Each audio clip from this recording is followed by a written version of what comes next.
Hey everyone, welcome back to the channel. In today's video, I will show you how to sell the cars in GTA 5 story mode. I will explain what you can sell, what you can't sell, how much money you get, and the limitations that Rockstar put in the story mode. So first important truth here is that GTA 5 story mode is not like online. There is no full car selling business like GTA Online, but you can still sell the cars with limits at Los Santos Customs.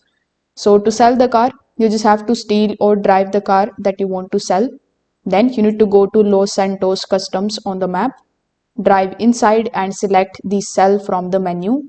If the sell option is grayed out, that car can't be sold. You can't sell some of the other cars too, like the story mission vehicles, the high-end supercars, emergency vehicles, and special unique mission reports.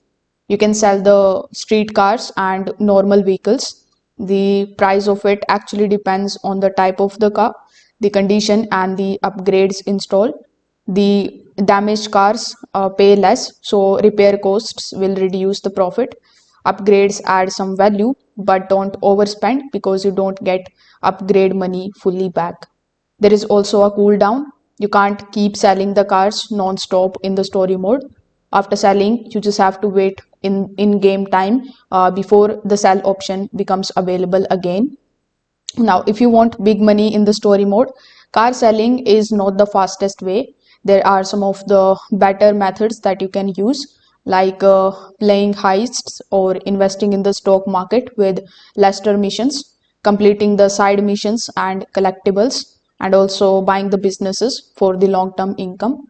But car selling is still useful early in the game for the quick cash when you need ammo, armor, or some basic upgrades. Another tip is some rare cars found in rich areas of Los Santos sell for more. Drive around Vinewood, Rockford Hills, and business districts to find the high value vehicles. So if this video helped you out, make sure that you like this video and subscribe to the channel. Thanks for watching.